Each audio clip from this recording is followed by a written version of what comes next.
안녕하세요. 투자하는 마케터 조재훈입니다. 바로 세리번 매도사 캠페인의 기획과 그 결과에 대한 발표를 시작하도록 하겠습니다. 이번 발표는 마케팅 전략과 그에 따른 성과 분석 순으로 진행을 하도록 하겠습니다. 저는 마케팅이라는 것이 마케팅 그 자체를 잘하는 것에 목적이 있다고 생각하지 않습니다. 저는 비즈니스를 잘 되게 하는 수단으로서 마케팅이 존재한다고 생각을 하고요. 때문에 이번 마케팅 캠페인 기획에서도 마케팅 전략과 또 사업 전략이 연결이 될 수 있게끔 하는데 좀 초점을 맞춰봤습니다. 먼저 3C 분석입니다. 세리번 메두사는 일반 식품이자 이너뷰티 제품이지만 시장에서는 건강기능식품, 다이어트 식품으로 인지되고 있는 부분이 좀 있습니다. 때문에 사용자라든지 구매자 등도 조금 다이어트를 건강하게 하고 싶어 하시는 분들, 또 나이가 조금 있으신 30대 이상에서 많이 구매를 하는 것으로 보이고 있습니다. 다음으로는 경쟁 제품 분석입니다. 세리번 메두사는 붓기 관리 제품이다. 때문에 제가 붓기 관리를 할 수 있는 여러 가지 형태의 제품들을 조사를 한번 해봤습니다. 다음은 근데 저희가 3C 분석을 하면서는 사실 크게 마케팅 포인트를 찾지를 못했습니다. 때문에 제가 다른 여러 가지 조사를 하다 보니까 세리박스에서 섭외 모델을 좀 변화시킨 것을 확인할 수가 있었는데요. 2000년 데뷔인 김태희님 그리고 98년 데뷔인 신민아님을 모델로 기용을 하시다가 갑자기 2002년생인 이영지님을 모델로 섭외를 하신 것을 발견했습니다.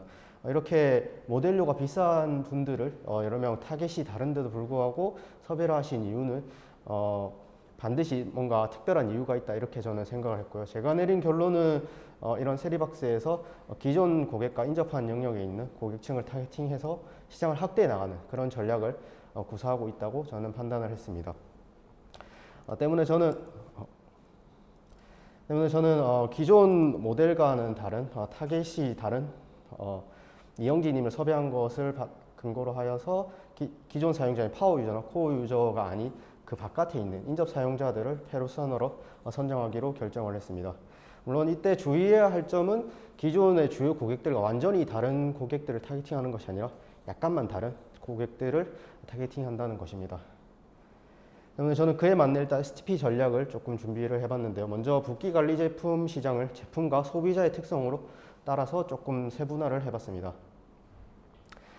다음은 타겟팅입니다. 목표 그룹인 1020 여성들의 뷰티 관련 관심사가 어떤 것인지 제가 조사를 좀 하다 보니까 성형 유경험자 중 10명 중 7명이 20대 이전, 그러니까 10대와 20대에서 첫 성형을 경험하는 것으로 나타났습니다. 그 중에 또 30% 이상이 스스로 불만족을 경험을 하고 있었습니다. 때문에 저는 페르소나를 성형 후 붓기가 걱정되는 패션이나 뷰티, 화장품 등에 관심이 있고 유행이 민감한 10대 후반, 20대 여성으로 잡았습니다.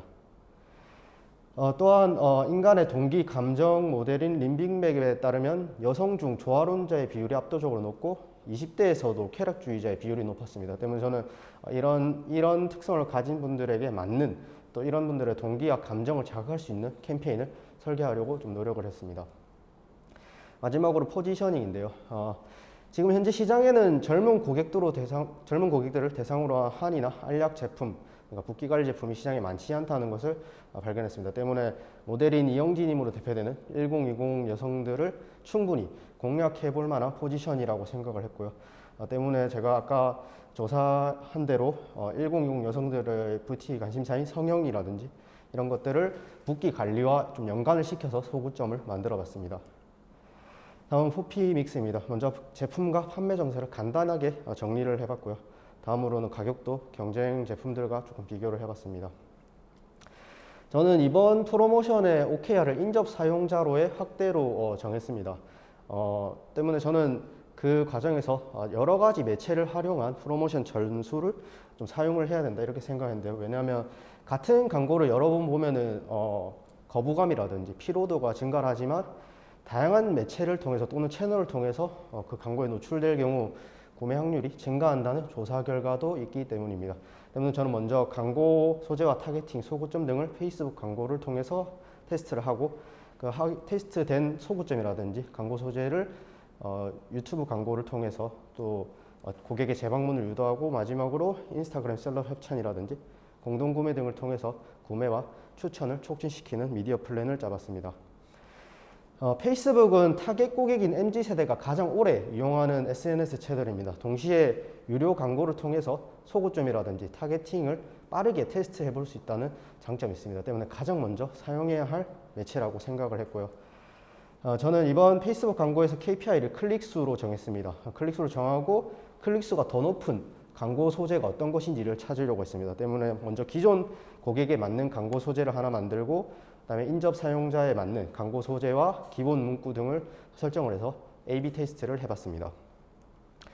제가 이번에 집행한 광고는 페이스북 광고뿐이지만 전체적인 미디어 플랜의 이해를 돕기 위해서 간단하게 유튜브 광고에 대해 설명을 드리자면 유튜브는 MZ세대가 가장 선호하는 영상 콘텐츠를 제공하는 플랫폼입니다.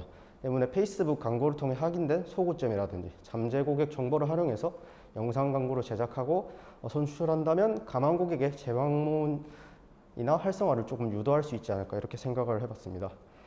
그리고 마지막으로 인스타그램인데 인스타그램 제가 지금 이번에 타겟한 1020 MZ세대는 광고보다는 셀럽들에 의해서 좀 구매를 결정하는 소비 형태를 보이고 있습니다. 때문에 인스타그램 셀럽 협찬이라든지 공동구매라든지 이런 것들을 통해 가지고 구매 전환이나 후기 공유들을 촉진할 수 있을 것 같습니다. 다음으로는 성과 분석입니다. 저는 비즈니스라는 것이 매사가 불확실한 그런 어떤 영역이라고 생각합니다. 하지만 그럼에도 불구하고 직감으로 하는 의사결정과 데이터나 가설 검증을 바탕으로 하는 의사결정에는 큰 차이가 있다고 생각합니다. 때문에 어떤 통계적 관점에서의 성과 분석도 반드시 필요하다고 생각했습니다. 먼저 성과 현황입니다. 제가 이번에 페이스북 광고를 8월 17일부터 8월 19일까지 집행한 결과 기존 고객을 타겟한 신미나 광고가 인접 사용자를 타겟한 이영지 광고보다 클릭수와 CPC에서는 약 510%, 노출과 CPM에서는 약 364%, CTR에서는 37% 아웃퍼폼한 것을 발견했습니다. 하지만 신뢰구간 95% 기준으로 통계적 유의미한 차이는 CPM에서만 나타났는데요. 여기 보시는 것처럼 최대값과 최소값 사이에 겹치는 부분이 없는 지표는 CPM밖에 없는 것을 좀 확인할 수가 있습니다. 제가 추가로 진행한 T테스트에서는 유의미한 결과가 어느 지표에서도 발견되지가 않았습니다. 다음으로는 원인 분석입니다. 제가 이번에 KPI로 정한 클릭수에 직접적인 영향을 미치는 지표들의 차이가 나는 원인을 좀 분석을 해봤는데요. 먼저 노출입니다. 다른 모든 요소가 동일함에도 불구하고 광고 첫날부터 노출에서 차이가 발생했습니다.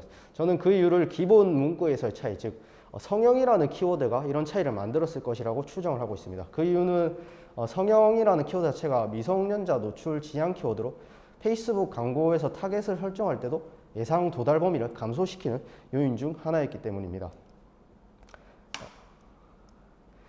다음은 CTR과 빈도입니다.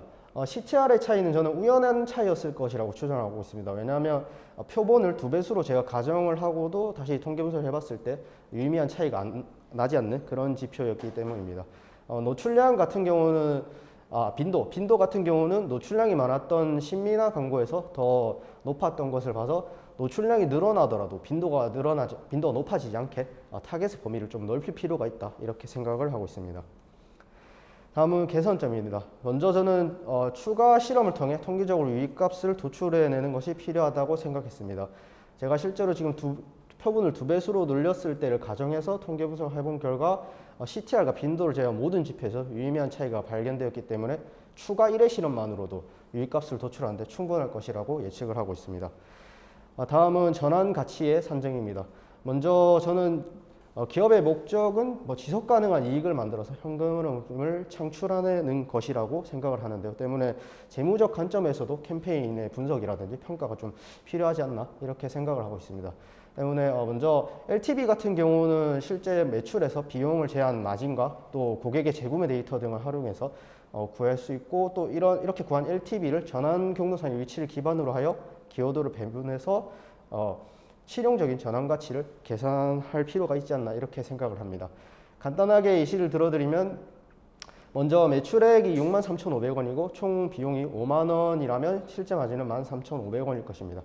이를 연간 평균 구매 수인 10으로 곱하면 LTV는 13만 5천 원이 나올 것입니다. 그렇다면은 저희가 대표적인 고객 획득 비용이라 할 수 있는 광고비는 이 13만 5천 원 이하로 당연히 책정을 해야 할 것입니다. 또 이렇게 책정된 LTV를 기반으로 해서 전환 가치를 구하는데요. 먼저 구글 애널리틱스 인기 전환 경로 보고서를 줘야 합니다. 그리고 제가 아까 말씀드린 위치 기반 기여 모델을 사용해서 처음과 마지막 상호작용의 40%, 나머지 20%를 배분한다면 소셜 네트워크와 다이렉트에서는 각각 27,000원, 오가닉 서치와 레퍼럴에서는 각각 6,750원의 전환 가치가 산정됩니다. 제가 이번에는 계산의 편의를 위해서 고객 수가 한 명이라고 정했지만은 일반적으로는 여러 명일 테니 어떤 매체에서 또는 어떤 채널에서 트래픽이 얼만큼 발생했는지를 확인을 해야 할 것입니다. 때문에 저는 UTM 매개 변수를 미리 설정을 해두었고 GTM 스크립트를 통해 구글 애널리틱스와 연동을 미리 시켜놨습니다. 때문에 추후 데이터가 계속 쌓인다면은 보다 정확한 전환 가치를 산정할 수 있지 않을까 이렇게 생각하고 있습니다. 네, 오늘 발표는 여기서 마치겠습니다. 감사합니다.